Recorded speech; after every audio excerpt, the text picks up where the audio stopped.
is extremely loving, blissful. Understand? I am describing him as he is now.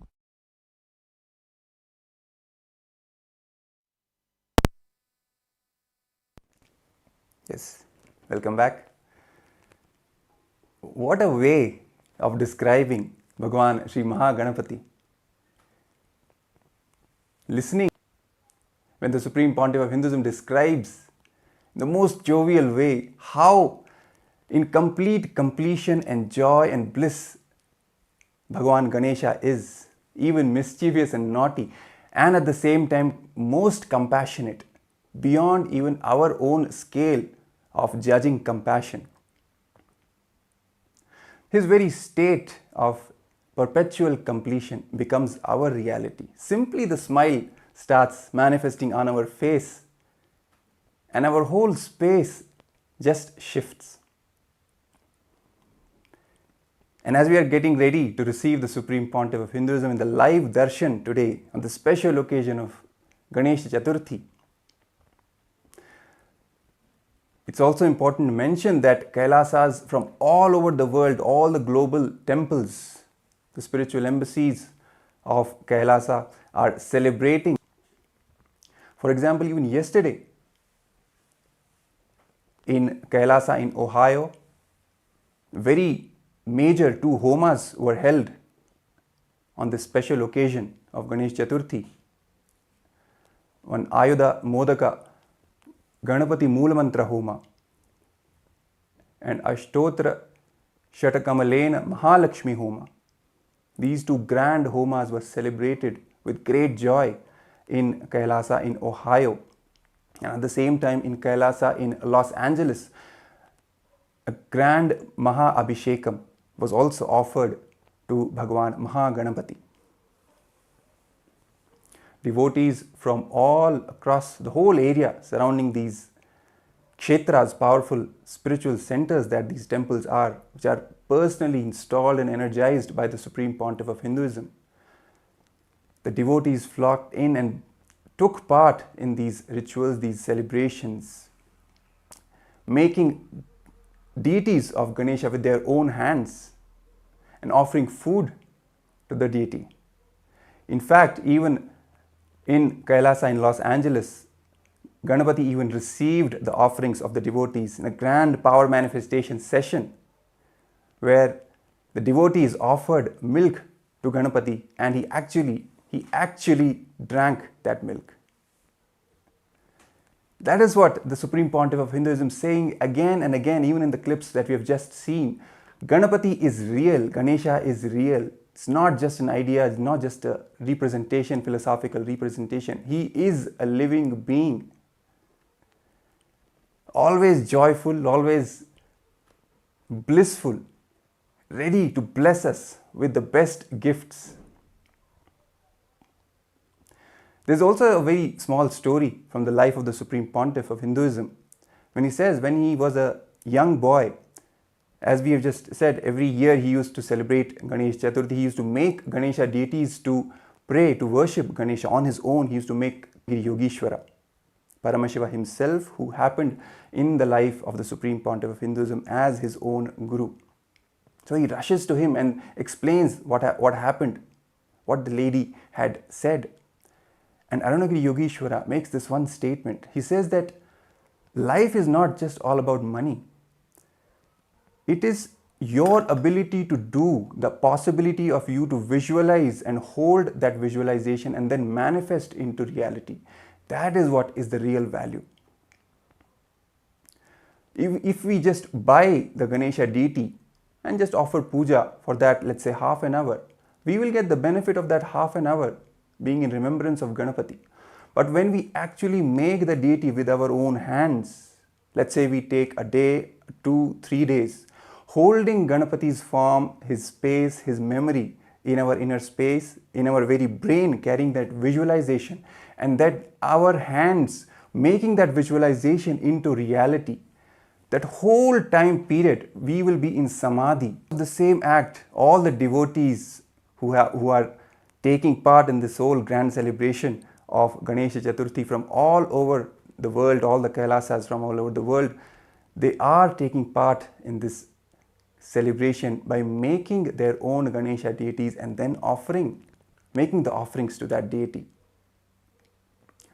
So that ultimately it is the inner space where Ganapati has to manifest, and from that inner space the outer manifestation will begin. And for that inner manifestation to happen, this simple exercise of making your own deity, clay deity or a sandal paste deity, whatever, turmeric, anything, and then offering to that deity, it holds a completely different value. And the Supreme Pontiff of Hinduism has shared from his own life how Arunagiri Yogeshwara himself initiated him into this powerful truth.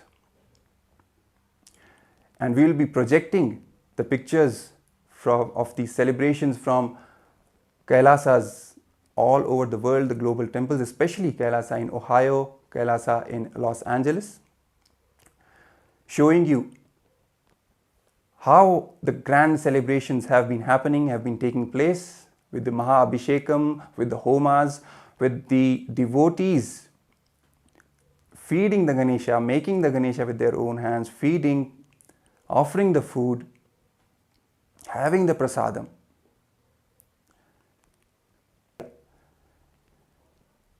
He's not just a representation of some philosophical truth of intelligence.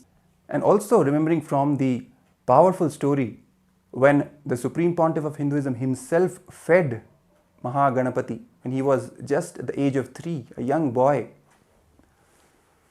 The whole experience as it went, initially he had the intention that Ganapati should eat the food that he's offering, but initially he was not eating. So the young boy, the Supreme Pontiff of Hinduism, he started intimidating his Ganesha deity, threatening that I will throw you in the well if you don't eat. All these things that he did, but ultimately none of that worked. Finally, he got a click from the life of the sage Nambiyanar Nambi, how he did ultimate tyaga of Hinduism at that time. His whole state of logic and the wrong logic, the tarka and kutarka, it went beyond both of them into vitarka state, where you have simple connection. There is no logic, and at the same time there is no wrong logic itself. Logic would be, yes, I am offering, I am devoted, Ganesha should eat. Wrong logic should be threatening, for example, what happened. He went through both of these and then beyond with that click and entered into the space of vitarka. Vitarka, as the Supreme Pontiff of Hinduism explains, is the straight umbilical cord connection, the power line, where simple. 7:30, Darshan. So as we are getting ready to receive the Supreme Pontiff of Hinduism, Bhagavan Nithyananda Paramashivam, on this special occasion of Ganesha Chathurthi, we are announcing to Hinduism, let's have that space of spontaneous completion, of simple devotion and vitarka, as we were just talking about. The Supreme Pontiff of Hinduism also shared in one of his discourses, one of his presidential addresses, that the young Hindu youth, the worst thing that has happened to them is the loss of vitarka. Because of the influence of the anti-Hindu forces, the media, entertainment, academia, all of these put together have snatched away that simple connection, that simple love.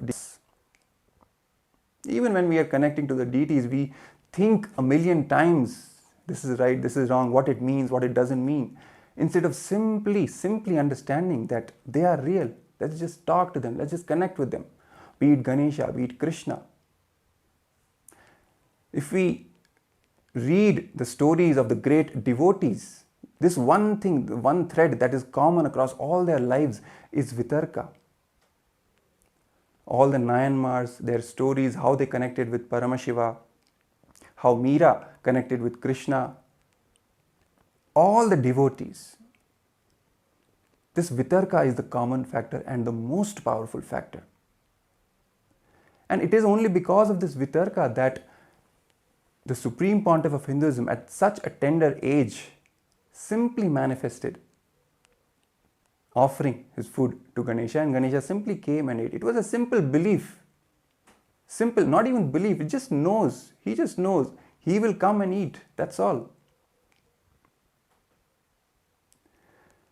That is what the Supreme Pontiff of Hinduism is trying to inculcate in us today, in all of us, the modern day Hindus, especially the Hindu youth, connecting us back to our roots, connecting us back to the deities, to gods and goddesses, giving the statement that they are all real. Just connect with them. They will respond to you. It is He who gives us the confidence that they will respond. And based on that confidence itself, we see devotees all across the globe manifesting left and right. For example, this power of feeding milk to Ganesha. That's how this happened yesterday. Simple vitarka. The vitarka that was initiated by the Supreme Pontiff of Hinduism in all the devotees, in all the disciples. With that vitarka, simply connecting with Ganesha, with Maha Ganapathi, and he comes and receives the offerings that we are making. Let's also watch another small clip of the Supreme Pontiff of Hinduism talking about Bhagavan Sri Maha Ganapathi, sharing some more truths. And we will come back and get ready for today's grand special Darshan, which is going to start at 7:30 Eastern Time and 5 a.m. Indian Standard Time. So be ready. Let's watch this small clip of the Supreme Pontiff of Hinduism sharing and revealing the truths about Bhagavan Sri Maha Ganapathi. Ishvara Samarambam Nithyanandeshwari Madhyamam Asmadacharya Paryantam Vande Guru Paramparam.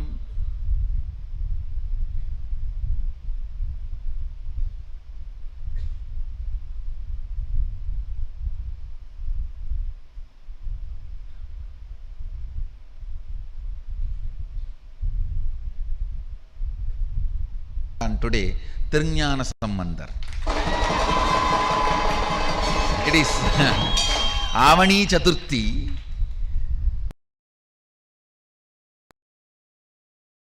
Also appeared the auspicious day of Ganesha's appearance. I welcome everyone who is sitting with us through Nithyananda TV, Facebook Live, YouTube Live, two-way video conferencing, everyone. Long list, so I welcome all of you with my love and blessings. First, let us receive Parabrahma Swarupi, Sadashiva Swarupi, Maha Ganapathi's blessings on his appearance.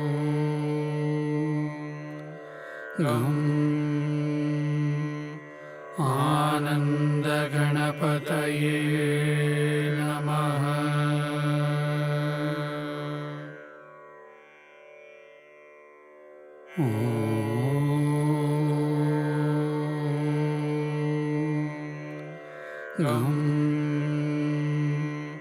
Ananda Ganapataye Namaha.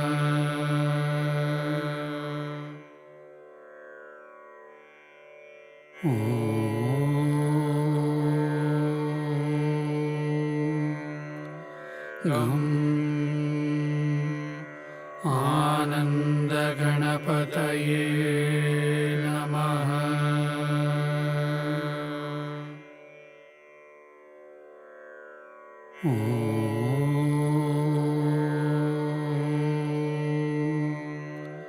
गं आनन्दगणपतये नमः।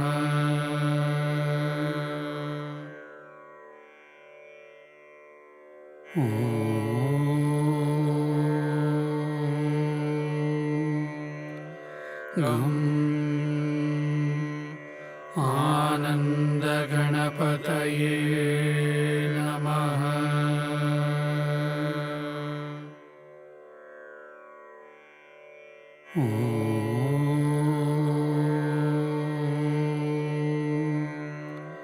गं आनन्दगणपतये in the Bangalore Adinam. So I welcome everyone to join physically or virtually. Listen, spontaneous completion celebration. Just see him, you will be joyful. He's embodiment of joy with a big belly and nicely sitting and nicely enjoying food. You can see this very form very clearly shows he's a worry-free guy and no worries, no sufferings, no pain, nothing. Very happy about himself, very happy about the universe, very happy about his happening, everything. I tell you,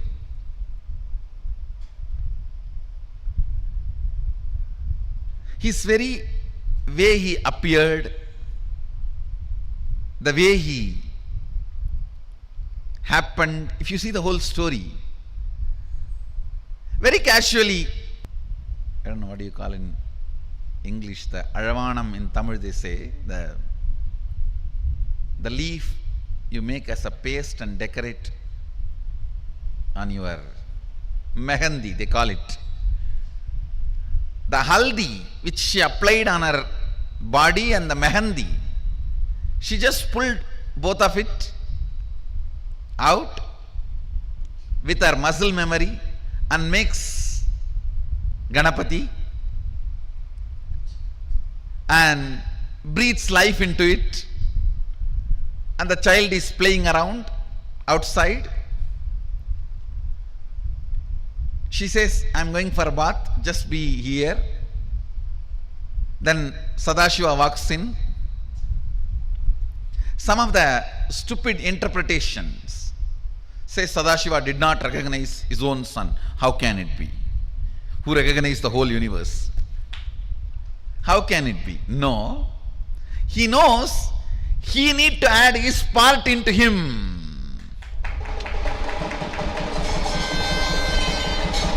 He has to make him complete. He need to add Sadashiva component into him. You are so happy. Asking me, who are you? I am the son of the owner of this house. Who are you? He says, no, I am the owner of this house. I have to go inside. He says, no, my mother is taking bath. You cannot go inside now. Hey, I am the owner of this house. You are not letting me inside. In that playful fight, he removes the ignorance of Adi Ganapathi. Understand? He removes the ignorance of Adi Ganapathi. Because he is made of only the matter, Adi Shakti, Prakriti. Now Sadashiva need to add the Purusha, the bioenergy into it. Devi pulled only her muscle memory and made the body and biomemory and gave the life. But Sadashiva has to add the bioenergy. So he just removed the ego. Then Devi comes and says, come on, do what you want to do now. Add what you need to add. Then he tells, all right, go and get any head you get. The first head you see, get it. They bring the elephant head. So he fixes and adds his bioenergy. And once the baby is complete. Shiva himself breathes life into it. See, somebody who can breathe life into the person, he will not becomes a spontaneous completion celebration. Actually, it was early morning, just before Brahma Muhurta. Devi makes Ganesha, and before sunrise, Sadashiva fits the new body, new head, and by sunrise is complete and appears as Maha Ganapathi, and is a spontaneous completion, symbol of spontaneous completion celebration. Then whole Kailasa celebrates the arrival of the first son of Sadashiva and Adi Shakti.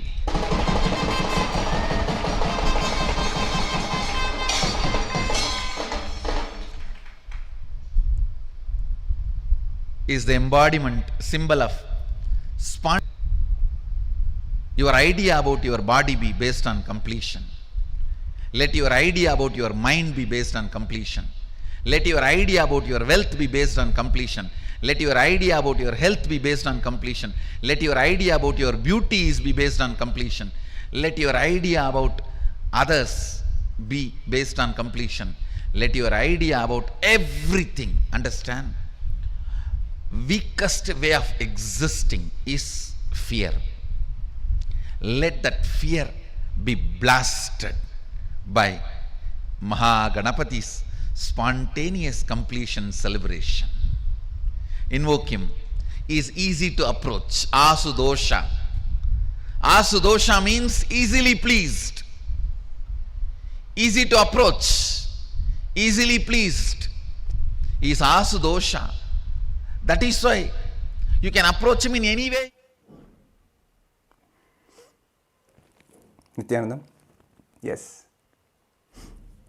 And as we just witnessed this powerful revelation from the Supreme Pontiff of Hinduism, describing the grandeur, the magnificence of Bhagavan Sri Maha Ganapathi, and this intense space of completion that he carries and bestows all their powerlessness, all their fears with his spontaneous completion. The Supreme Pontiff of Hinduism has again and again stressed upon this truth that completion is the very foundation of our lives. Not even a single moment we should allow any incompletions inside us, any powerlessness inside us. The moment we start allowing incompletions, the moment we start giving legitimacy to the incompletions inside us, it is like we declaring that we don't have any control over our own life, which is actually not true. It is just the state of irresponsibility that gets induced in us by the delusion of these incompletions.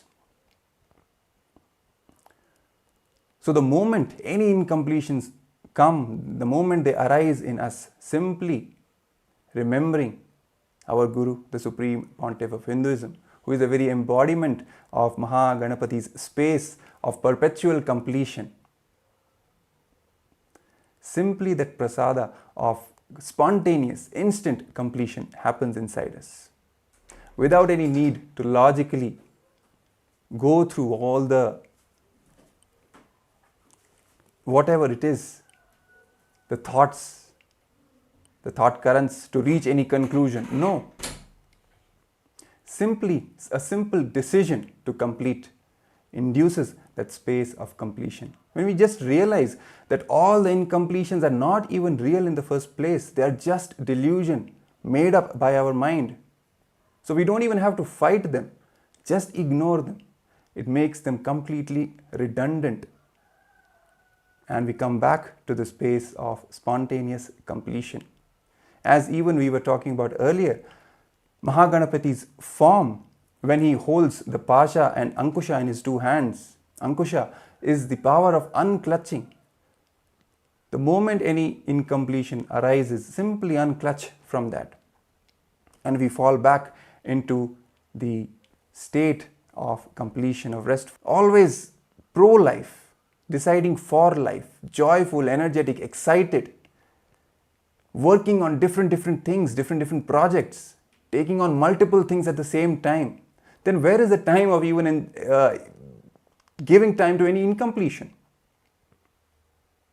From his own life, he shares a story of when he organized the Ganesh Chathurthi festival for the first time. That's how the whole journey began. Along with his friends, his neighbors, the way they organized the whole festival, the grand celebrations, each and everything was taken care of.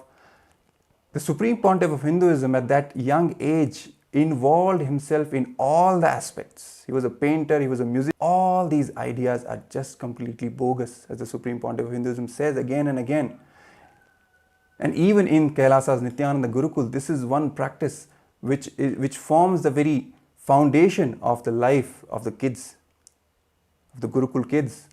They're encouraged to involve in various activities without any idea of this is their thing or this is not their thing, this is what I am good at, this is what I am not good at. No, that is not even a part of the vocabulary in Kailasa's Nithyananda Gurukul. All the 64 arts, all the kids have to take part in. It's simple sheer involvement in life and manifesting fulfillment in all dimensions. Be it creative, it induces completion from moment to moment in our lives, and we see our life expanding every moment. This spontaneous completion, this bliss, this joyful expansion and involvement in life is the prasada that Bhagavan Sri Maha Ganapathi gives to all of us.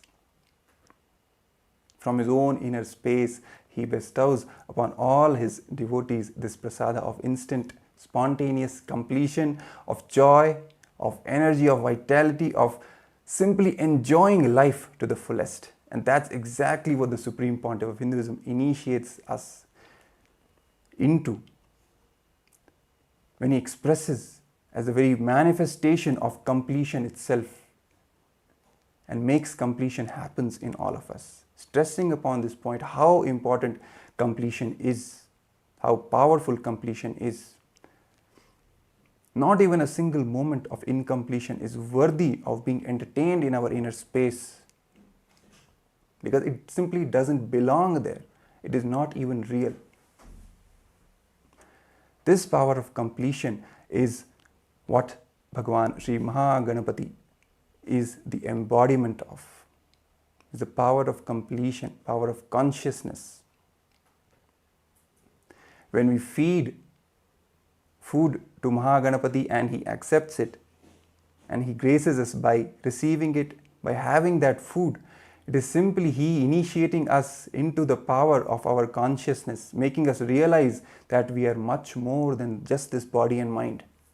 We are the consciousness and we have the power over entire Prakriti, entire matter. This power of consciousness over matter, which the Supreme Pontiff of Hinduism initiates all his disciples and devotees into. This is what is the fruit of Maha Ganapathi, directly becoming a part of our inner space. As a fruit, as the very sweetness that he gives to all of us. And even the form of Maha Ganapathi, with the pasha, with the ankusha, with the tusk, the broken tusk in his lower right hand, and the modaka in the lower left hand, all these four things which he holds in his four hands are also a representation of the four tattvas of integrity, authenticity, responsibility and enriching. The pasha, the rope that he holds, signifies the power of integrity, of staying true to our words, whatever words we give to ourselves and to others, fulfilling them. The noose, that is the ankusha, which he holds in the upper left, and at the same time the power of responsibility. And the modaka, is the enriching, the power of enriching, with which He bestows the sweetness, the best gifts to all of us. So as we prepare ourselves to receive the Supreme Pontiff of Hinduism, today on this special occasion of Ganesha Chathurthi, when the Supreme Pontiff of Hinduism will be gracing us all with the live Darshan and the presidential address, let us remember all these truths that the Supreme Pontiff of Hinduism shares with us about Bhagavan Sri Maha Ganapathi. And let us invoke the same space of instant completion, of spontaneous completion in ourselves, carrying the space of devotion and gratitude as we are preparing ourselves for the darshan. So let us take a short break and we will get back to lead into the live darshan by the SPH.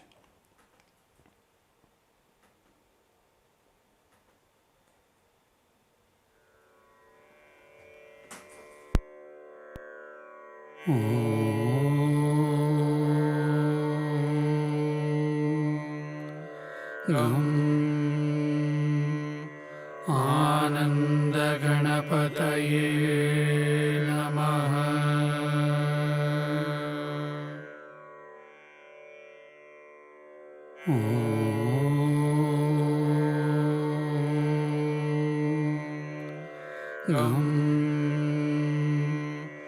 आनंद गणपतये नमः।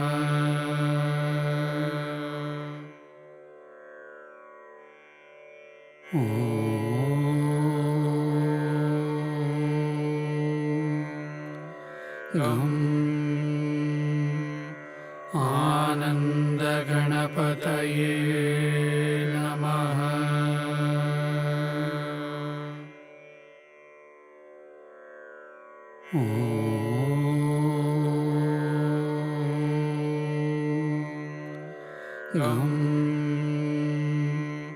आनंद गणपतये नमः।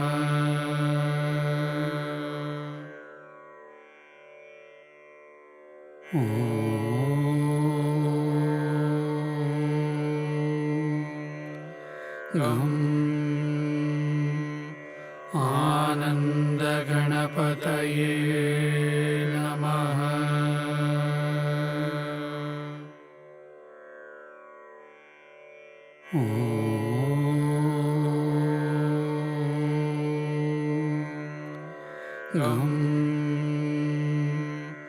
आनंद गणपतये नमः।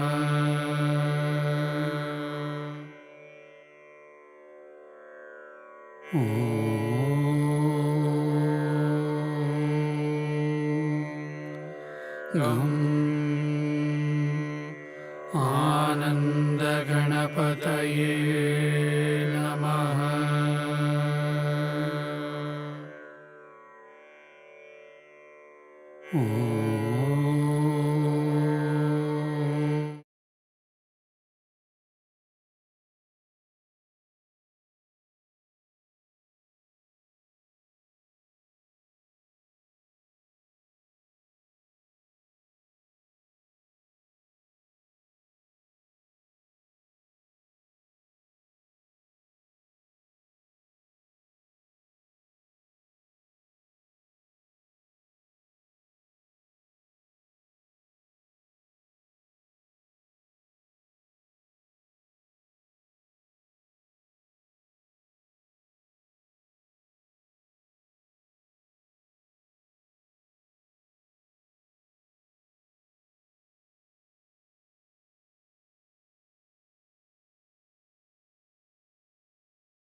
with your eyes closed is meditation.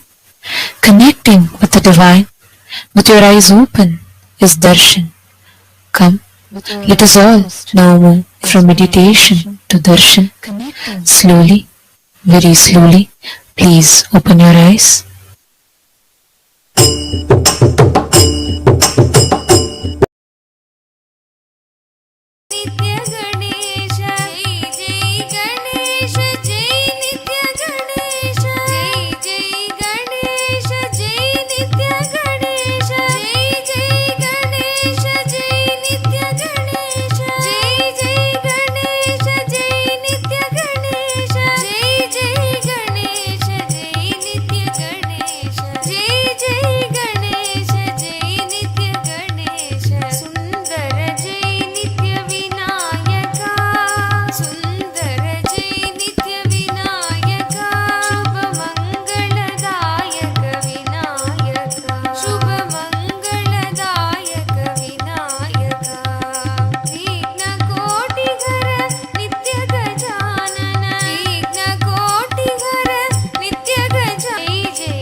गजाननं गणेशचरणं परमपावनं नित्यानन्दं गजाननं नित्यस्मरणं परमपावनं नित्यानन्दं गजाननं नित्यस्मरणं परमपावनं नित्यानन्दं गजाननं सद्गुरुशरणं परमपावनं नित्यानन्दं गजाननं सद्गुरुशरणं परमपावनं गणेशचरणं परमपावनं नित्यानन्दं गजाननं गणेशचरणं परमपावनं नित्यानन्दं गजाननं नित्यस्मरणं परमपावनं नित्यानन्दं गजाननं नित्यस्मरणं परमपावनं नित्यानन्दं गजाननं नित्यानन्दं गजाननम्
Nityanand एकदन्त Shri Nityanand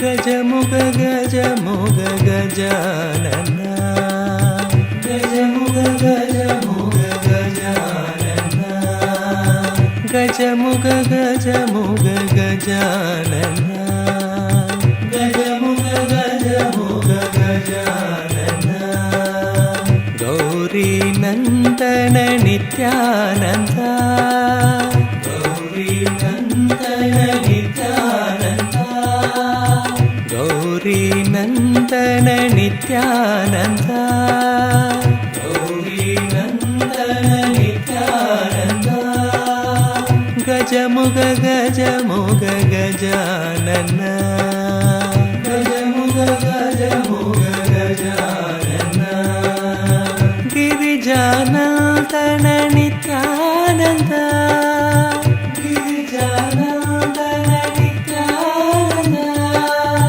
गिरिजानन्दन Nityanand गिरिजानन्दन Nityanand गिरीशनन्दन Nityanand गिरीशनन्दन Nityanand गिरीशनन्दन Nityanand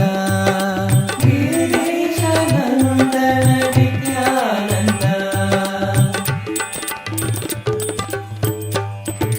गजमुग गजमुग Gajanan गजमुग गजमुग Gajanan गजमुग गजमुग Gajanan गजमुग गजमुग Gajanan Gauri नन्दन नित्यानन्द गौरी नन्दन नित्यानन्द गौरी नन्दन नित्यानन्द गौरी नन्दन नित्यानन्द गजमुग गजमुग गजानन गजमुग गजमुग गजानन गिरिजानन्दन नित्यानन्द गिरिजानन्दन नित्यानन्द गिरिजानन्दन नित्यानन्द गिरिजानन्दन नित्यानन्द गिरीशनन्दन नित्यानन्द गिरीशनन्दन नित्यानन्द गिरीशनन्दन नित्यानन्द गिरीशनन्दन नित्यानन्द गजमुग गजमुग गजानन गजमुग गजमुग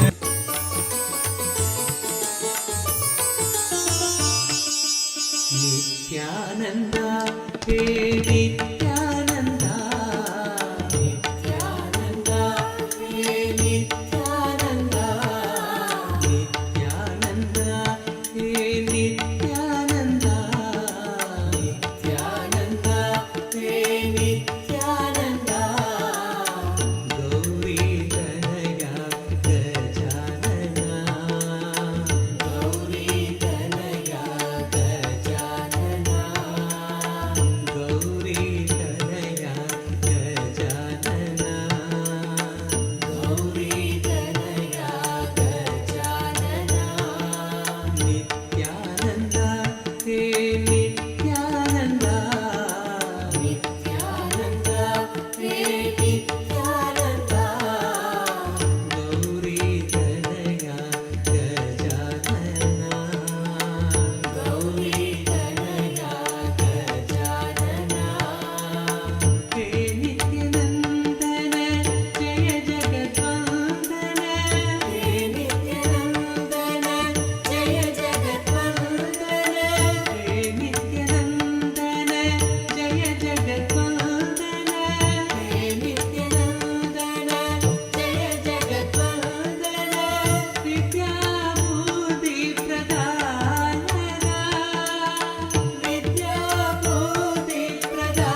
शरणं परमपावनं नित्यानन्दं गजाननं नित्यानन्दं गजाननं नित्यस्मरणं परमपावनं नित्यानन्दं गजाननं गणेशचरणं परमपावनं नित्यानन्दं गजाननं गणेशचरणं परमपावनं नित्यानन्दं गजाननं नित्यस्मरणं परमपावनं नित्यानन्दं गजाननं नित्यस्मरणं परमपावनं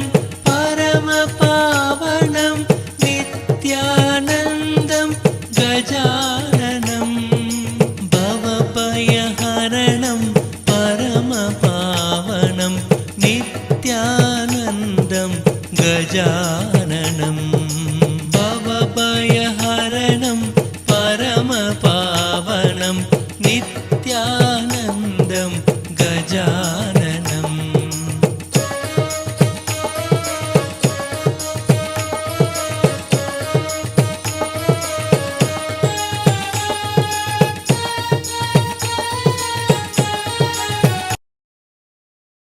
himself.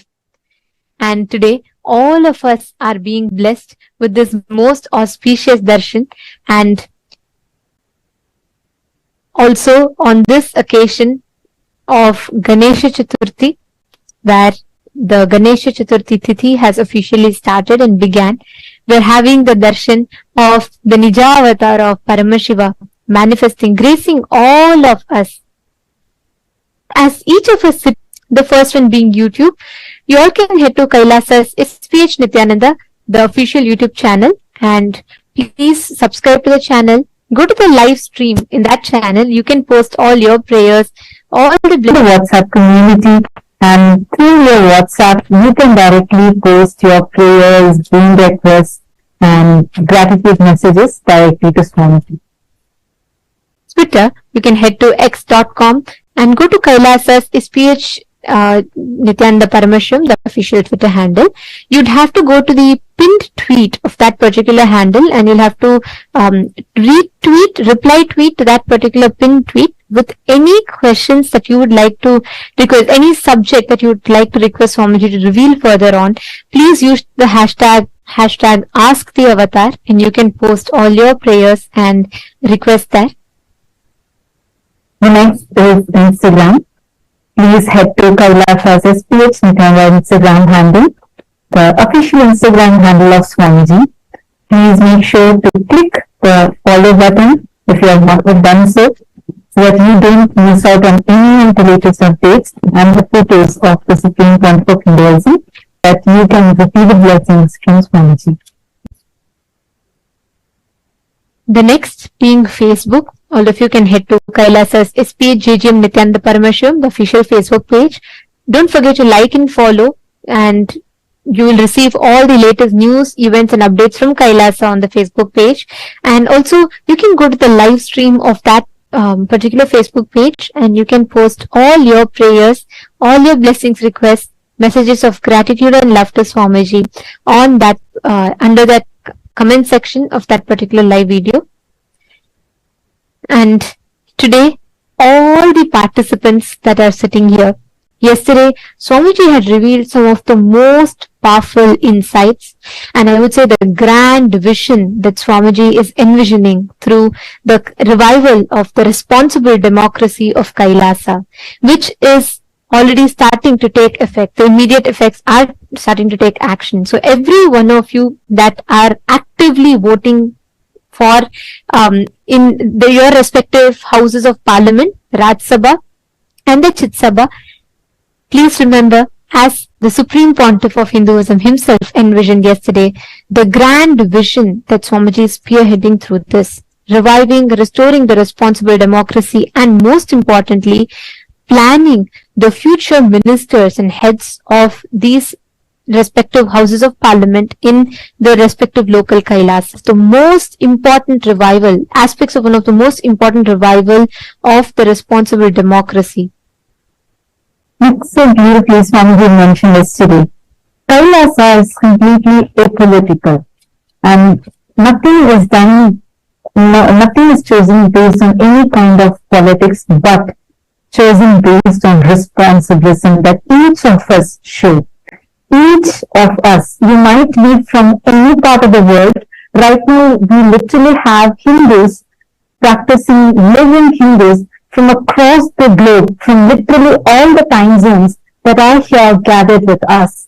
And the Supreme Pontiff of Hinduism, who is spearheading this effort, uniting all the Hindus, the 2 billion Hindus, based on the responsibilism that we show, we are made as a part of the core government of Kailasa, where, as we all know, Swamiji had revealed to us how Hinduism has the most ancient democracy system, which is called as the responsible democracy that was conducted as Anubhava Mantapa. And Swamiji is reviving this exact thing so that all of us are first enriched with the right and be part of this grand revival of Kailasa that Swamiji has been doing for all of us, not just for Hindus, but for humanity at large. Today we learned a very important subject. We learned about the 11 genders. Gender identity has become a huge crisis that the modern day is currently facing. There are many gender-related issues and women empowerment-related issues that the world is facing. And at this point in time, when the world is diversified in its opinions on gender, and ultimately each group having a divided stance on this, and there's a lot of discussions, and there's a lot of people who are suffering because of the misconceptions, misunderstandings, and the not having the right access to the right knowledge of gender and how to complete. At this point in time, blessed are we who have Paramashiva, who is reviving and gifting this most sacred science from Hinduism to the whole world through the revival of 11 genders. Swamiji revealed one of the most unique and important principle of Hinduism, where every being is revered, the essence of every being is revered as consciousness, irrespective of the choice of gender that they choose to express, that they choose to carry forward with. And today, so many of you had also posted how you feel that this knowledge is too voting topic for today.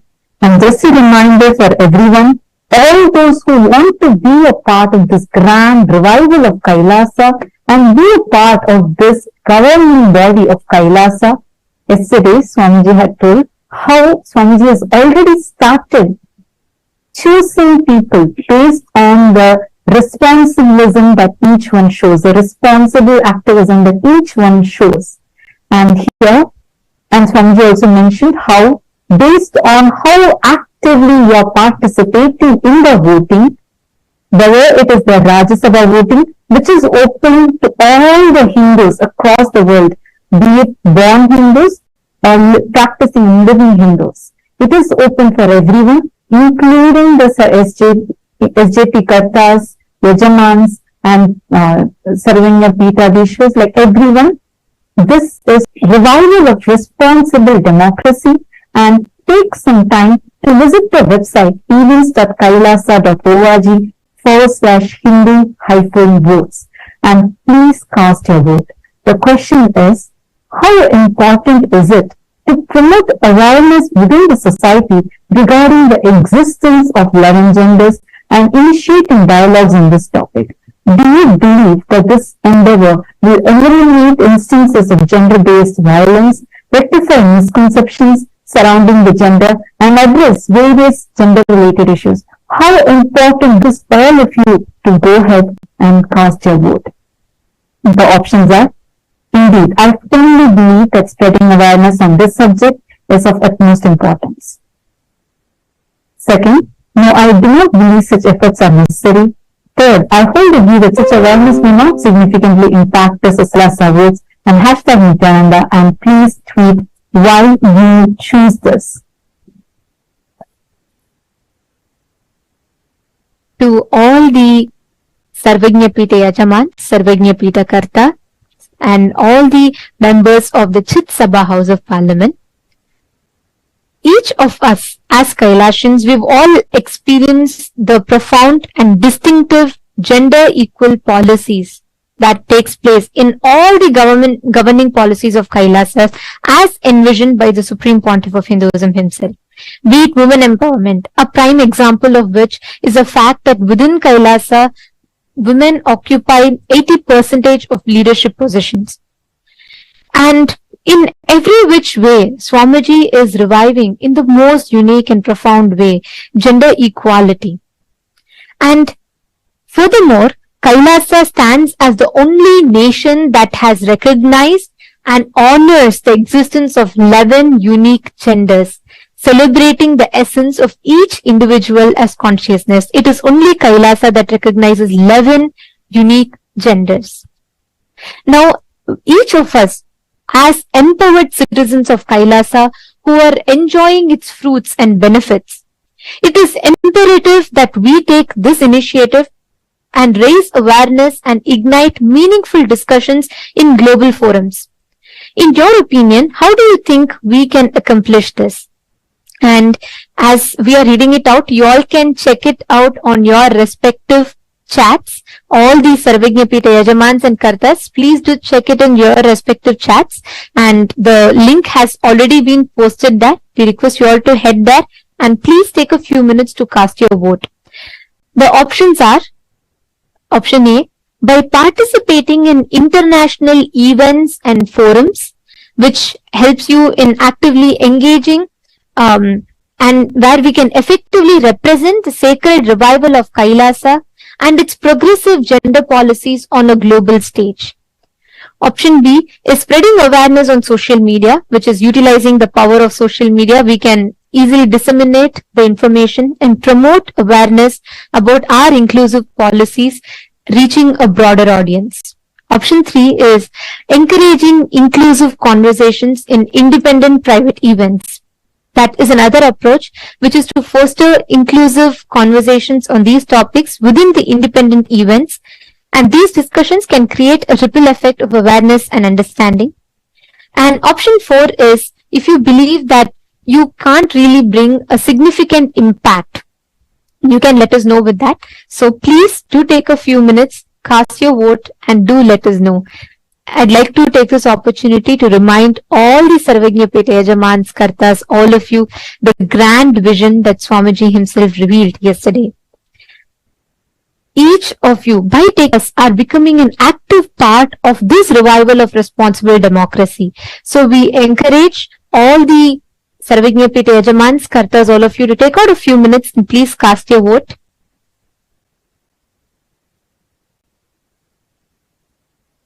Yes.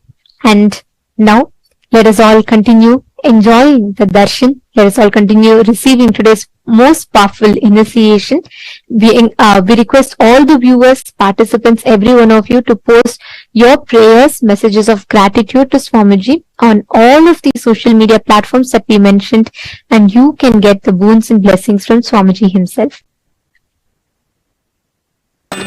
Gajamuga gajamuga gajanana, gajamuga gajamuga gajanana, gajamuga gajamuga gajanana, gajamuga gajamuga gajanana, Gauri Nandana Nithyananda, Gauri Nandana Nithyananda, Gauri Nandana Nithyananda, Gauri Nandana Nithyananda, Gajamuga Gajamuga Gajanana, Gajamuga Gajamuga Gajanana, Nityanand गिरिजानन्दन Nityanand गिरिजानन्दन Nityanand गिरीशनन्दन Nityanand गिरीशनन्दन Nityanand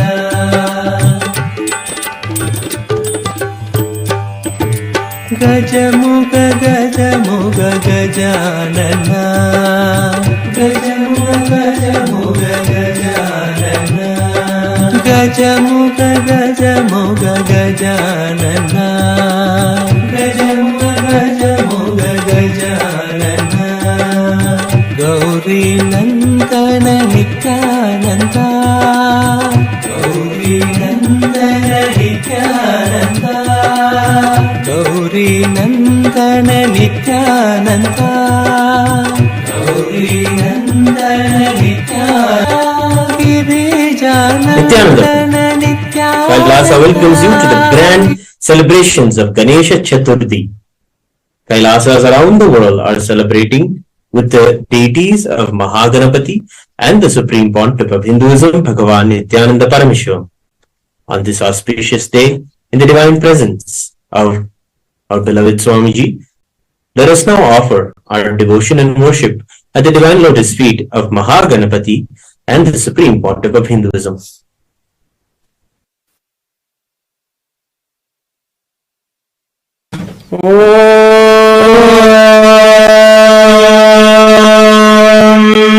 एकदन्तं शूर्पकर्णं गजभक्तं महोदरं पाशाङ्कुशधरं देवं ध्यायेत् सिद्धिविनायकम् अथ धूपः ॐ दशाङ्गं गुग्गुलोपेतं सुगन्धं च सुमनोहरम् आघ्रेय सर्वदेवानां धूपोऽयं प्रतिगृह्यताम् श्री महागणपतये नमः। श्री सर्वदेव देवी स्वरूपाय भगवते श्री नित्यानंद परमशिवाय नमः। धूपमाघ्रापयामि। श्री सर्वदेव देवी स्वरूपाय भगवते श्री नित्यानंद परमशिवाय नमः। दीपं सन्दर्शयामि। अथ नैवेद्यम् ॐ अमृते अमृतोद्भवे अमृतवर्षिणी अमृतं श्रावयश्रानन्तरम् आचमनं समर्पयामि। नीराजनम् ॐ एकदन्ताय विद्महे वक्रतुण्डाय धीमहि तन्नो दन्तिः प्रचोदयात्। ॐ एकदन्ताय विद्महे वक्रतुण्डाय धीमहि तन्नो दन्तिः प्रचोदयात्। ॐ एकदन्ताय विद्महे वक्रतुण्डाय धीमहि तन्नो दन्तिः प्रचोदयात्। ॐ हंसाय विद्महे परमहंसाय धीमहि तन्नो हंस प्रचोदयात्। ॐ हंसाय विद्महे परमहंसाय धीमहि तन्नो हंस प्रचोदयात्। ॐ हंसाय विद्महे परमहंसाय धीमहि तन्नो हंस प्रचोदयात्। श्री महागणपतये नमः। श्री सर्वदेव देवी स्वरूपाय भगवते श्री नित्यानंद परमशिवाय नमः। कर्पूर नीराजनं सन्दर्शयामि। रक्षां धारयामि। Venkateshwara Brahmotsavam, where we celebrate the very manifestation of Parandhama, Venkateshwara Swami. Kailasas around the world have hoisted the flag of the क्षीरोदन्वत् प्रदेशे शशिमणिबलसत्सैकतैर्मौक्तिकानां मालाक्लिप्तासनस्ता स्फटिकमणिनिधैर्मौक्तिकैर्मण्डिताः शुभ्रैरभ्रैरभ्रैरुपरि विरचितैर्मुक्तपीयूषवर्षैः आनन्दीनः पुनीयादरिनलिनगदा शङ्खपाणिर्मुकुन्दः भूपादौ यस्य नाभिर्विरसिरचन्द्रसूर्यो च नेत्रे कर्णावासा शिरोद्यौर्मखमविदहनो यस्य वासेयमब्धिः अन्तस्थम् यस्य विश्वम् सुरनरकहो भोगिगन्धर्वदैत्यैः चित्रम् रम्रम् यथेदम् त्रिभुवनवपुषम् विष्णुवेशम् नमामि। अथ धूपः ॐ दशाङ्गम् गुग्गुलोपेतम् सुगन्धम् च सुमनोहरम् आघ्रेयः सर्वदेवानाम् धूपोऽयम् प्रगृह्यताम्। श्री श्रीनिवासपरब्रह्मणे नमः। सर्वदेवदेवी स्वरूपाय भगवते श्री नित्यानन्द परमशिवाय नमः। धूपमाघ्रापयामि। अथ दीपः ॐ साज्यम् त्रिवर्ति संयुक्तम् बन्धिना योजितम् मया ग्रहाणमङ्गलम् दीपम् त्रैलोक्यतिमिरावहम्। श्री श्रीनिवासपरब्रह्मणे नमः। सर्वदेवदेवी स्वरूपाय भगवते श्री नित्यानन्द परमशिवाय नमः।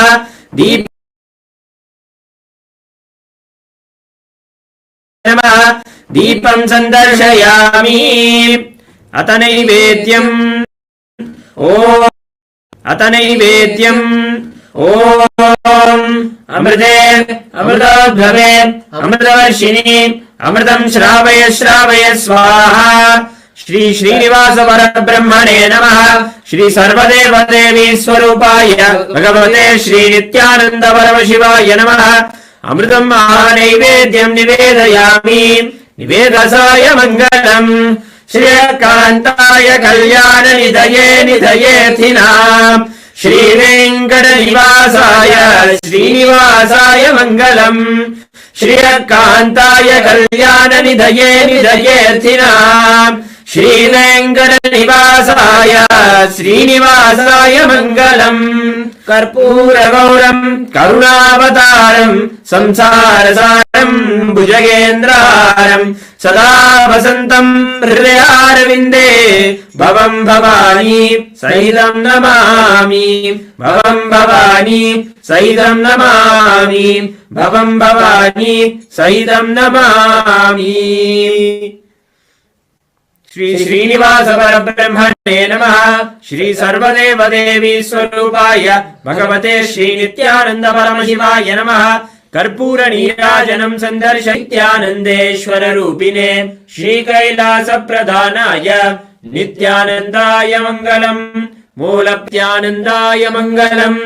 सर्वाभय विनाशकाय शत्रु संहार रूपिणे श्री कैलास प्रधानाय नित्यानन्दाय मङ्गलम्। आदिपूज्याय देवाय सकृत्पूर्णत्वरूपिणे श्री कैलास प्रधानाय नित्यानन्दाय मङ्गलम्। योगभट्टाभिषिक्ताय राजसन्न्यासधारिणे श्री कैलास प्रधानाय नित्यानन्दाय मङ्गलम्। सार्वभौमैकपत्याय राजराजार्चिताय च श्री कैलास प्रधानाय नित्यानन्दाय मङ्गलम्। मङ्गलम् कल्पवृक्षाय मङ्गलम् ज्ञानदायिने परमशिवाय श्री नित्यानन्देश्वराय मङ्गलम्। मङ्गलम् श्रीविद्याम्बायै मङ्गलम् कामदायिन्यै सर्वमङ्गलदात्री नित्यानन्देश्वर्यै मङ्गलम्। मङ्गलम् गुरुदेवाय मोक्षमूलाय मङ्गलम्। परमावताराय नित्यानन्दाय गुरवे मङ्गलम्। त्वम् स्मृतमहम् धन्य मम प्राणमहेश्वर गङ्गाधर नामेति स्तोत्रस्थानम् ददाम्यहम्।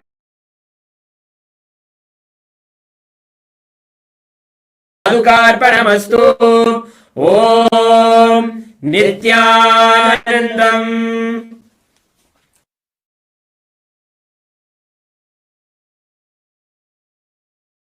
नित्यानन्दा नमो नमः श्री गुरु नित्यानन्दा।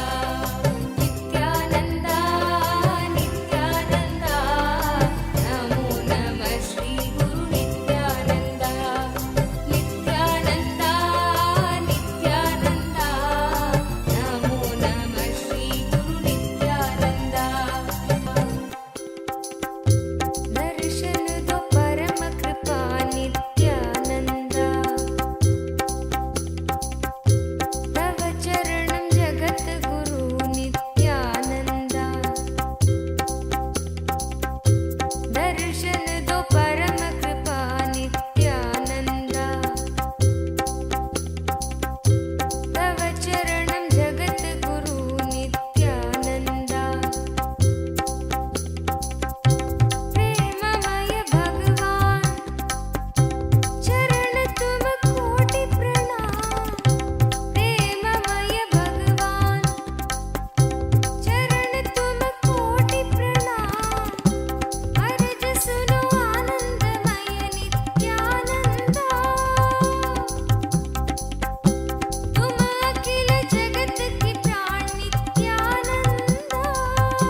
शरणं परमहंस नित्यानन्द सद्गुरु शरणं परमहंस नित्यानन्द सद्गुरु शरणं परमहंस नित्यानन्द सद्गुरु शरणं परमहंस नित्यानन्द सद्गुरु सुवर्ण पद्मिनी तटान्त दिव्यहर्म्यवासिने सुपर्णवाहन प्रियाय सूर्यकोटि तेजसे सुवर्ण पद्मिनी तटान्त दिव्यहर्म्यवासिने सुपर्णवाहन प्रियाय सूर्यकोटि तेजसे अपर्णया विहारिणे धनान्धरेन्द्रधारिणे सदा नित्यानन्दाय ते नित्यानन्दाय शम्भवे अपर्णया विहारिणे धनान्धरेन्द्रधारिणे सदा नित्यानन्दाय ते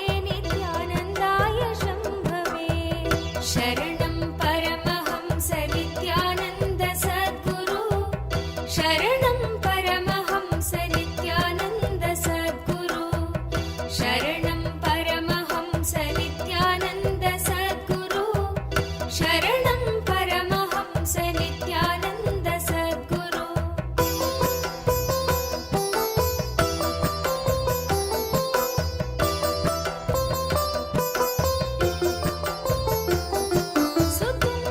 सुतुङ्गभङ्गजह्नजा सुधांशुखण्डमौलये पतङ्गपङ्कजा सुहृत्कृपिशालि बन्धवे सदा नित्यानन्दाय ते नित्यानन्दाय शम्भवे भुजङ्गराजकुण्डलाय पुण्यशालि बन्धवे सदा नित्यानन्दाय ते नित्यानन्दाय शम्भवे शरणं परमहंस नित्यानन्द सद्गुरु शरणं परमहंस नित्यानन्द सद्गुरु शरणं परमहंस नित्यानन्द सद्गुरु शरणं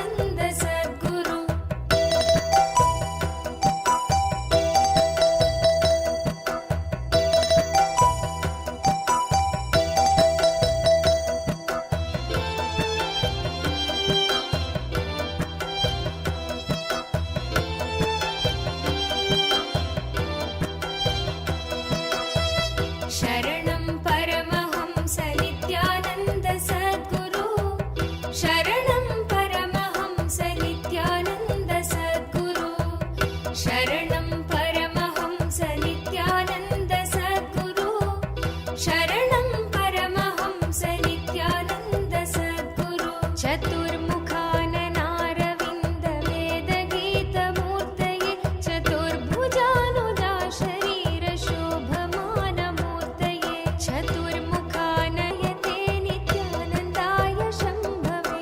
चतुर्विधार्थदानशौण्डताण्डव स्वरूपिणे सदा नित्यानन्दाय ते नित्यानन्दाय शम्भवे शरणं परमहंस नित्यानन्द सद्गुरु शरणं परमहंस नित्यानन्द सद्गुरु शरणं परमहंस नित्यानन्द सद्गुरु Om, Om, Om. As the ultimate manifestation of Paramashiva's Ardhanarishwara Murti, Gajamuga Anugraha Murti, I bless you all with Paramadvaita.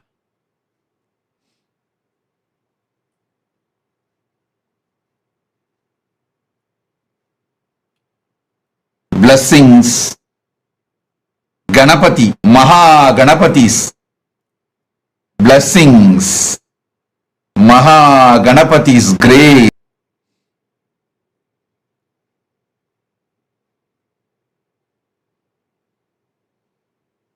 Let all the auspiciousness be on all of you.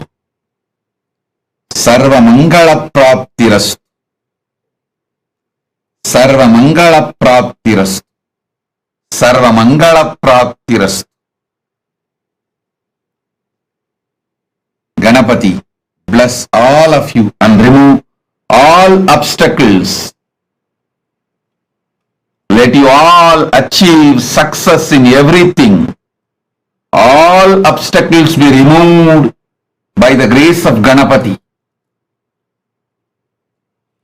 Sarva Mangala Praptirastu, Sarva Mangala Praptirastu, Sarva Mangala Praptirastu.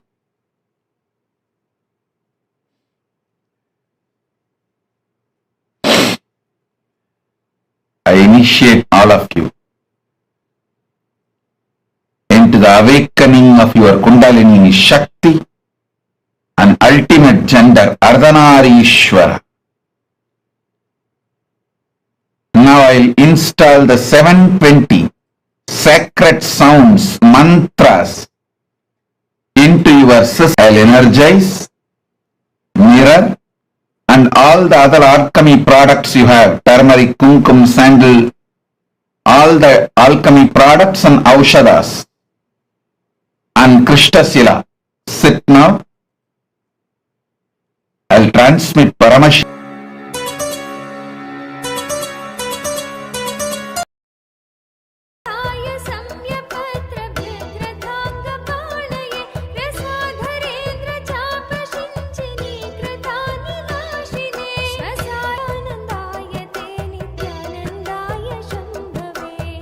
शरणं परमहंस नित्यानन्द सद्गुरु शरणं परमहंस नित्यानन्द सद्गुरु शरणं परमहंस नित्यानन्द सद्गुरु शरणं परमहंस नित्यानन्द सद्गुरु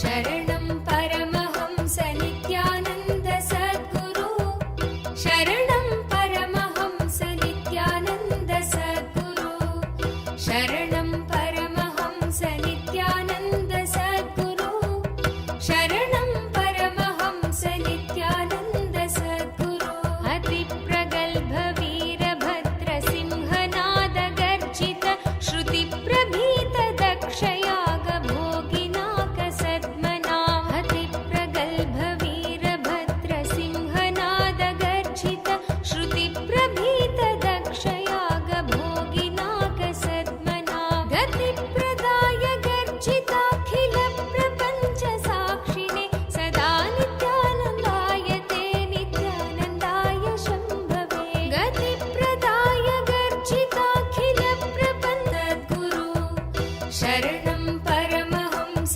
नित्यानन्द सद्गुरु शरणं परमहंस नित्यानन्द सद्गुरु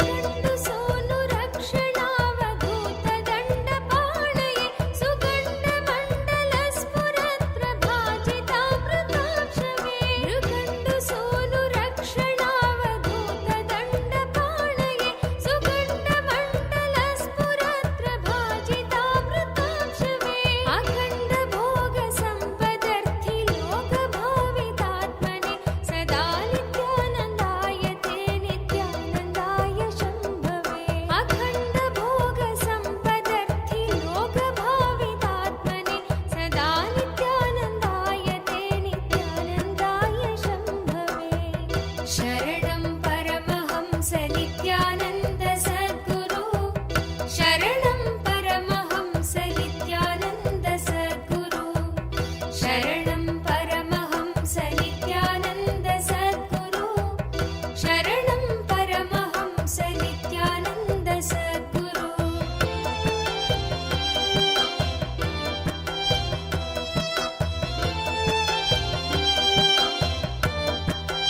संरक्षक देवदेवोत्तम दीन संरक्षक देवादिदेवा नित्या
भवभयनाशन भस्मोद्भवकर भवभयनाशन श्री नित्यानन्द कृपामया श्री नित्यानन्द कृपामया श्री नित्यानन्द कृपामया श्री नित्यानन्द कृपामया श्री नित्यानन्द संरक्षक देवदेवोत्तम दीन संरक्षक देवदेवोत्तम दीन संरक्षक देवदेवोत्तम दीन संरक्षक देवदेवोत्तम दीन संरक्षक देवादिदेवा नित्यानन्द देवादिदेवा नित्यानन्द देवादिदेवा नित्यानन्द देवादिदेवा नित्यानन्द श्री नित्यानन्द कृपामया श्री नित्यानन्द कृपामया श्री नित्यानन्द कृपामया श्री नित्यानन्द कृपामया पतितोदारा पापविदूरा पतितोदारा पापविदूरा पतितोदारा पाप नित्यपुरीशा नित्यानन्द नित्यपुरीशा नित्यानन्द भस्मोद्भवकर भवभयनाशन भस्मोद्भवकर भवभयनाशन भस्मोद्भवकर भवभयनाशन भस्मोद्भवकर भवभयनाशन श्री नित्यानन्द कृपामया श्री नित्यानन्द कृपामया श्री नित्यानन्द कृपा देवादिदेवा नित्यानन्द देवादिदेवा नित्यानन्द श्री नित्यानन्द कृपामया श्री नित्यानन्द कृपामया पतितोदारा पापविदूरा पतितोदारा पापविदूरा पतितोदारा पापविदूरा पतितोदारा पापविदूरा नित्यपुरीशा नित्यानन्द नित्यपुरीशा नित्यानन्द भस्मोद्भवकर भवभयनाशन भस्मोद्भवकर भवभयनाशन भस्मोद्भवकर भवभयनाशन भस्मोद्भवकर भवभयनाशन श्री नित्यानन्द कृपामया श्री नित्यानन्द कृपामया श्री नित्यानन्द कृपा देवदेवोत्तम दीन संरक्षक देवदेवोत्तम दीन संरक्षक देवादिदेवा नित्यानन्द देवादिदेवा नित्यानन्द पतितोदारा पापविदूरा पतितोदारा पापविदूरा पतितोदारा पापविदूरा पतितोदारा पापविदूरा भस्मोद्भवकर भवभयनाशन भस्मोद्भवकर भवभयनाशन श्री नित्यानन्द कृपामया देवदेवोत्तम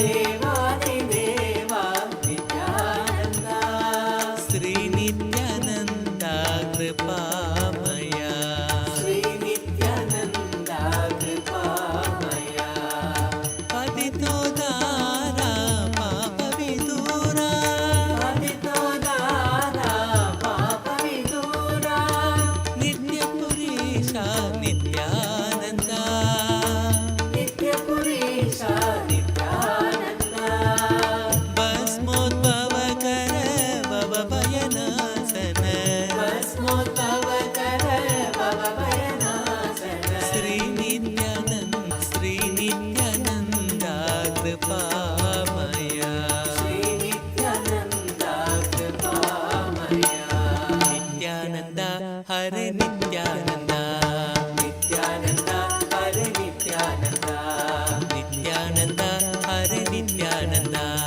नित्यानन्द हरे नित्यानन्द नित्यानन्द हरे नित्यानन्द नित्यानन्द हरे नित्यानन्द नित्यानन्द हरे नित्यानन्द नित्यानन्द हरे नित्यानन्द नित्यानन्द हरे नित्यानन्द नित्यानन्द हरे नित्यानन्द नित्यानन्द हरे नित्यानन्द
से मिलावे नित्या तुरिय पद ज्ञान में ब्रह्म से मिलावे नित्या तुरिय पद ज्ञान में नित्यानंद रूप जानो शिव का स्वरूप मानो नित्यानंद रूप जानो शिव का स्वरूप मानो यह श्रुति वेद कहता नित्य बिना ज्ञान कैसा यह श्रुति वेद कहता विद्या बिना ज्ञान कैसा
ನರಜನ್ಮ ಬಂದಾಗ ನಾಲಿಗೆ ಇರುವಾಗ ನಿತ್ಯಾಯನ ಬಾ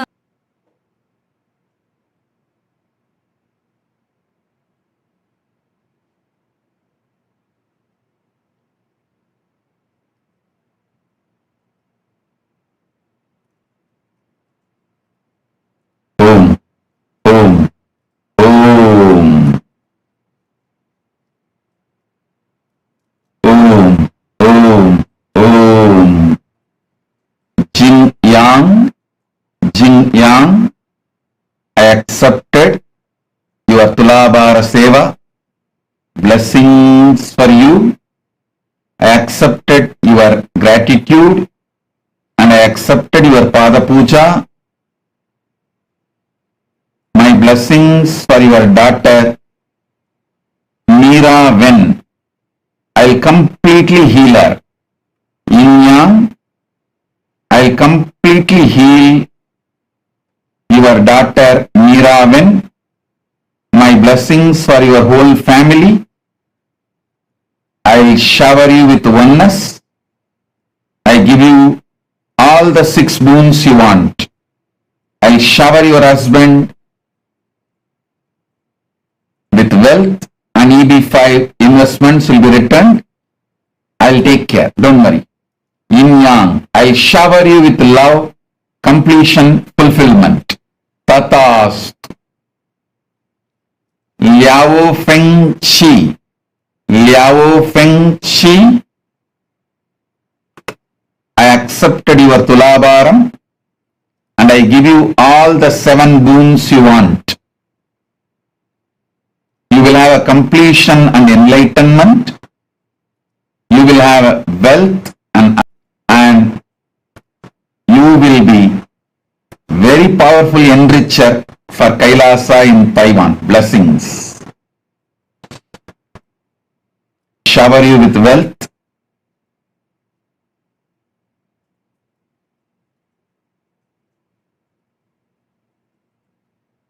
I'll remove your ego.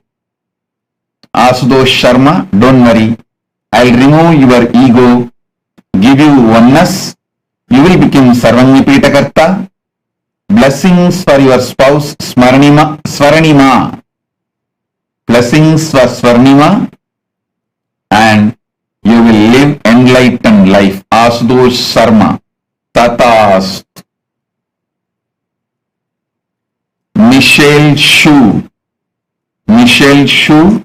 My blessings. I accepted your Pada Puja. I shower you with Sarvan. My blessings.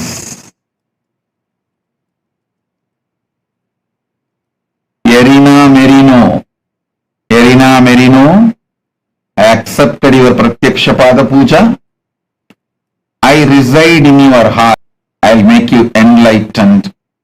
I'll always be with you and shower you with all auspiciousness.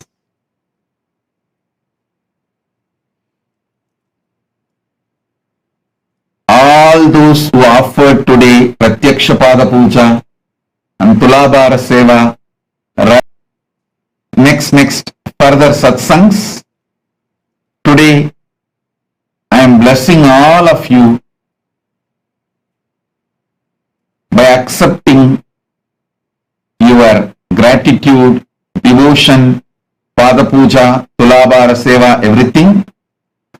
I will also respond and bless every one of you individually, your prayers in further darshans every day. My blessings.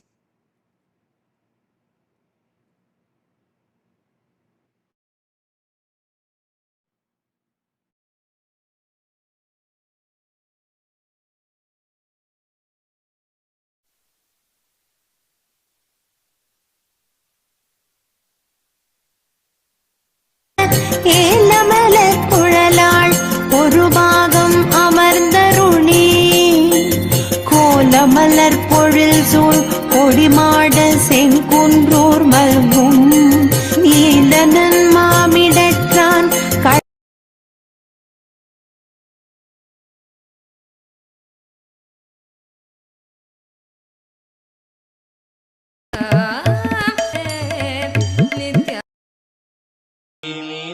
साक्षिसुन्दरेश्वरा भिन्नस्वरूप परशिवपुत्र रत्न कुमार गुरुमण्यतुल्यावतार श्रीपार्वती स्तन्यपानलब्धदिव्यज्ञान विश्रुतसकलनिगमागमसारभूत द्राविडवेदप्रवक्त्रे श्रीमत्परमशिवकरुणासमधिगतमुक्तामय चतुरश्रयान् गीयमान छत्रचामर श्रीचिह्नकाहलादिसमस्तबिरदावल्यलङ्कृत ज्ञानविज्ञानचक्रवर्ती सर्वजनसङ्घसद्यो निर्वाणदीक्षाव्ययापवर्गवर्ष विश्राण जीमूत परमतकलभकेसरी शैवसिद्धान्तस्थापनाचार्य श्रीराजाधिराजपाण्ड्यमहाराज गुरु क्षपणशाक्यादिमहान्धकारनिवारणज्ञानभु श्रीज्ञानसम्बन्धदेशिकस्वामि वागीशसुन्दरमाणिक्यवाचकस्वामिनाम् अवतारभूत श्रीज्ञानसम्बन्धस्वामि पुनरुद्धृत श्यामलापीठ सर्वज्ञपीठ त्रिनवत्युत्तरद्विशततम गुरुमहासन्निधान अरुणगिरियोगीश्वर परम्परागत अरुणाचल सर्वज्ञपीठ गुरुमहासन्निधान कैलास परम्परागत काञ्ची कैलम्परागत आदिकैलास नित्यानन्दपीठ महासंस्थान महासिंहासनपीठकर्तः साक्षात् श्रीपरमशिव समुद्भूत कैलास परम्परागत वैवस्वतमनु इक्ष्वाकु हरिश्चन्द्र भगीरथ श्रीरामचन्द्र शूरसेन इत्यादि अनवच्छिन्न सार्वभौम चक्रवर्ति परम्परागत चतुष्षष्टि योगिनी मण्डित चतुष्षष्टि सम्प्रदाय प्रवर्तक मनुधर्मशासन सूर्यवंश प्राप्त सर्वज्ञपीठ सुराङ्गि साम्राज्य मूर्धाभिषिक्त चूर साक्षात् श्री परमशिव सिंहासनाभिषिक्त समस्त गणनायक श्री महागणपति समारंभ अनवच्छिन्न पीठाधीश्वर गुरुपरम्परा प्राप्त अटल पीठ अष्टोत्तर सहस्र श्री अटल पीठाधीश्वर धर्म मुक्ति स्वर्गपुर स्वर्ण पीठ त्रयोविंश गुरु महासन्निधान कैलास परम्परागत आदिपीठ सर्वज्ञपीठ जगद्गुरु श्रोत्रिय ब्रह्मनिष्ठ श्रीमज्जगद्गुरु श्रीलश्री भगवच्छ्री नित्यानन्द परमशिव श्री ज्ञानसम्बन्ध देशिक परमाचार्य स्वामिन् अत्रागत्य परिपाल्य च अस्मान् विज्ञान वितरणेन विजयी भव जय जय।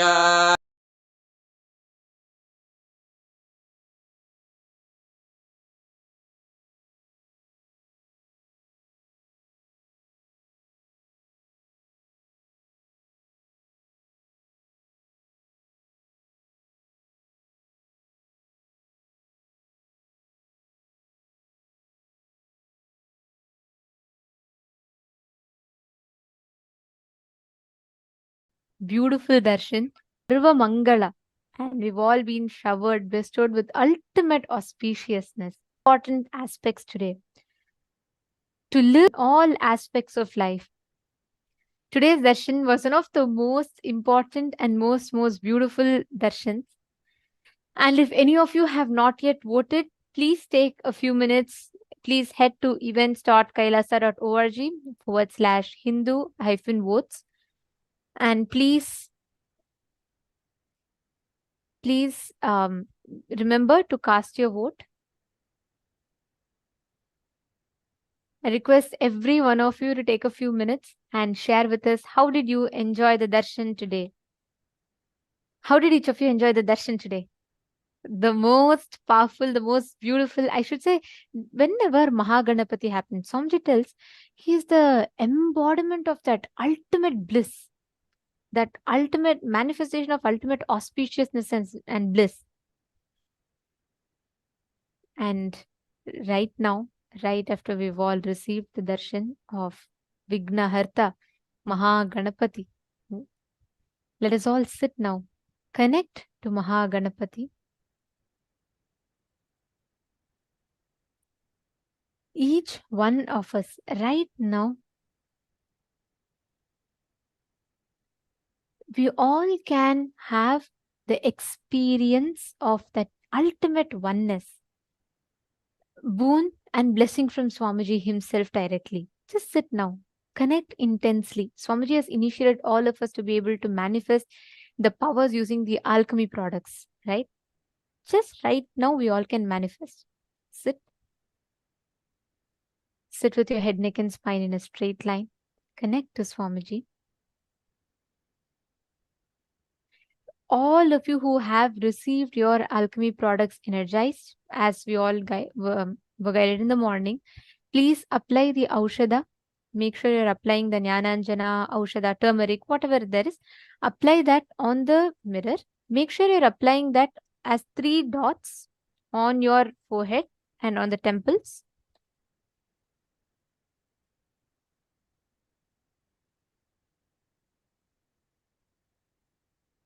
Yes. Now understand that mirror will act as literally like a transmitter, which means like how with what clarity you will be able to see on your phone screen or your laptop screen. With that same clarity, if not even more, you will be able to see on the mirror. The mirror has unique ability to receive and hold energy and transmit the energy. So what is going to be happening now is that right after you receive the energy, right after you receive the initiation, when you apply the Aushada, the whole mirror literally gets energized. And you will see the answers to all the questions that you have on the mirror. It's very simple. All you need to do is connect to Swamiji and just sit from that space of oneness. You will be able to start seeing clearly on the mirror. Understanding? Shall we all start? Please sit straight. Sit with your head, neck, and spine in a straight line.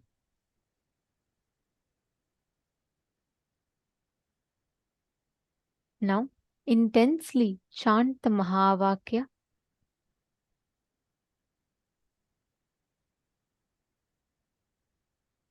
Any place that you want. Let's say you want to see Arunachaleshwara temple. Or let's say you want to see any place. You want to see where the temple of Chidambaram is. Or you want to see Kailasa, Los Angeles. You want to see Adi Kailash banyan tree. Any place that you want, you can scan through your third eye and you can have the darshan of it beautifully on the mirror. You will be able to see it with crystal clarity. First, make sure you're applying Aushada on the mirror fully. Apply Aushada on the 3 points on your forehead. Can I request each of you to please confirm once you've applied?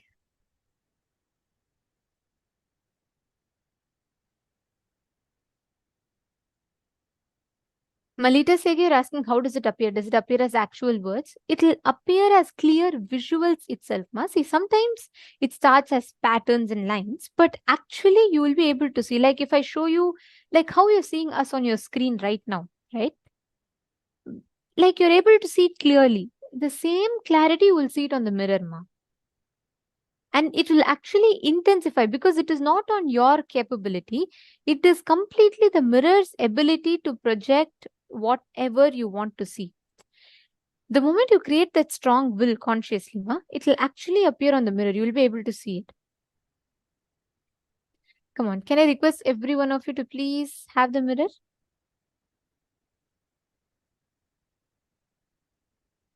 Now,